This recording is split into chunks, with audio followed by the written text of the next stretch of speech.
It's a strange Good Friday for all of us,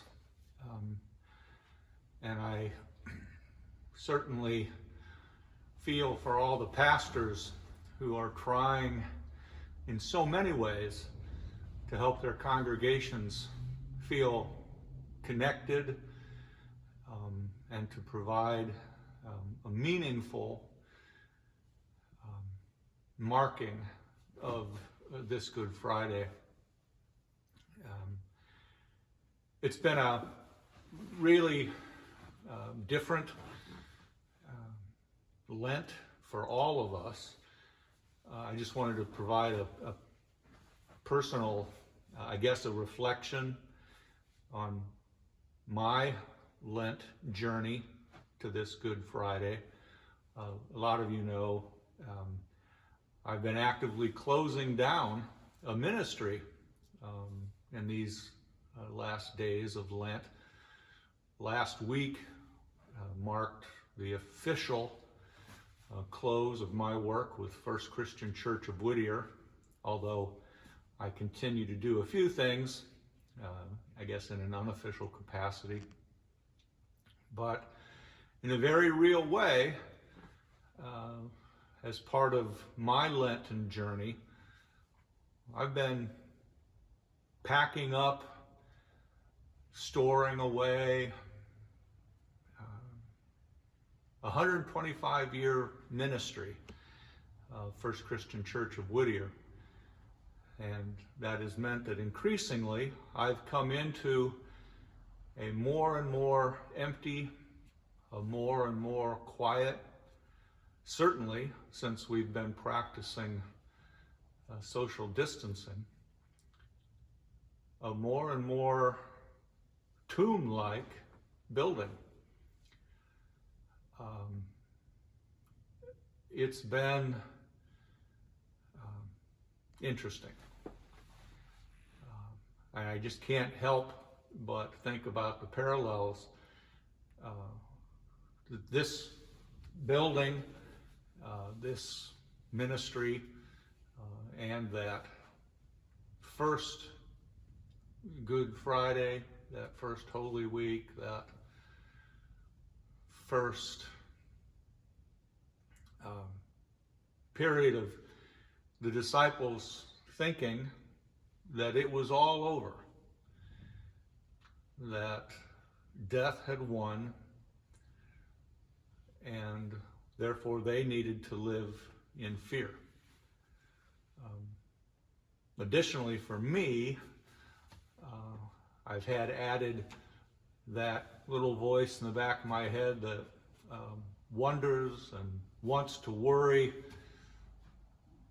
am I ever going to be pastor for a congregation again? I'm in search and call. I have that little voice that wants me to be afraid, that wants me to believe that perhaps I won't be hired. I won't get to be Pastor Lane to another group of Christians.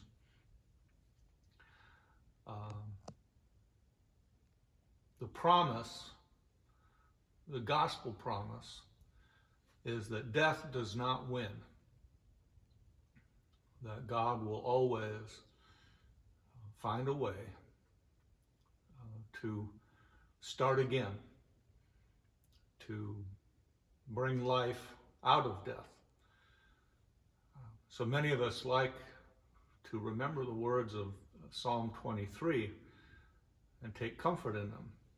And the comfort there is not that we can somehow avoid death, dance around death, but that God will be with us through the long, dark shadows of that valley of death, and then be with us on the other side. I'm comforted by the fact that even Jesus knew what it was to feel disconnected from God, to know our very real fears, our very real human emotion of, what if I'm all alone? What if this has all been a big mistake? What if I've made the wrong choices? And that even though he felt alone, even though he felt separated from God, God found a way gloriously to say, your worries were for nothing. I never abandoned you. I never left you alone. But right now, a lot of us feel disconnected. We're having a hard time remembering when it was that we really felt in tune with God. Certainly having a hard time not feeling connected with our church families, worrying about when, where, and how are we going to be church together again.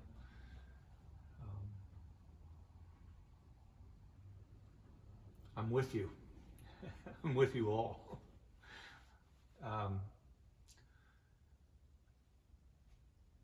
I'm going to sing Were You There here in this very empty building.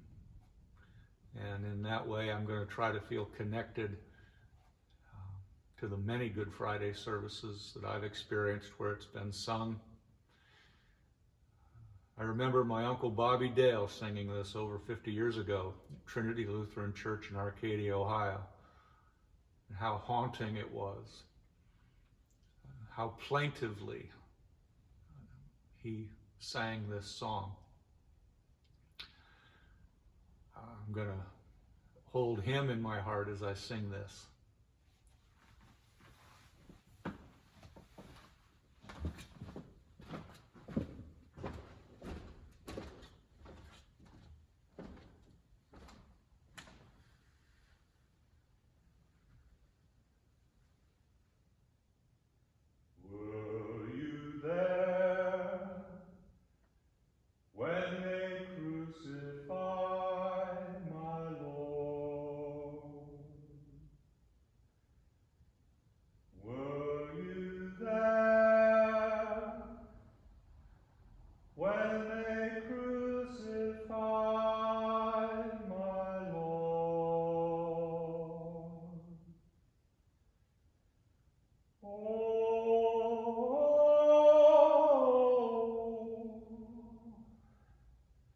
Sometimes it causes me to tremble, tremble, tremble.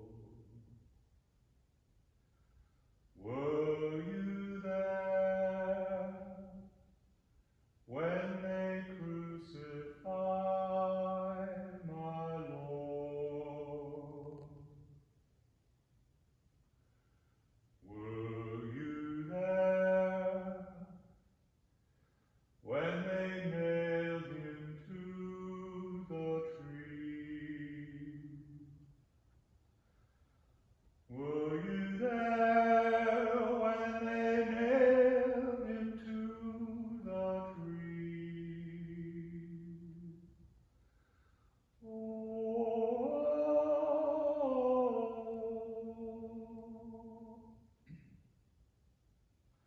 sometimes it causes me to tremble, tremble, tremble.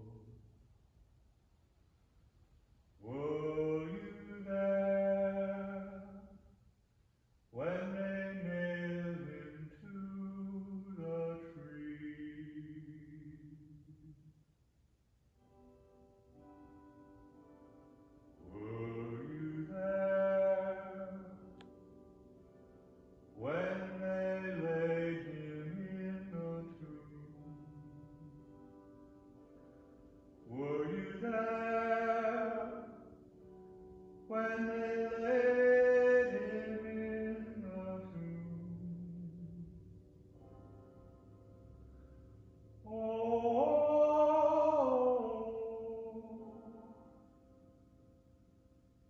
sometimes it causes me to tremble, tremble, tremble. Were you there when they laid him in the tomb?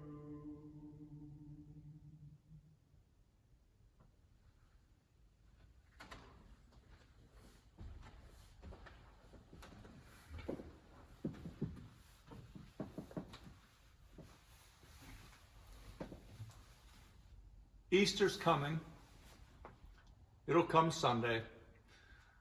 But it'll also come on a day when we all get to worship together again. And what a great and glorious day that'll be. Hold on through the darkness. Hold on through the fear. Hold on through your doubts. God is with us. God is faithful. Love you all.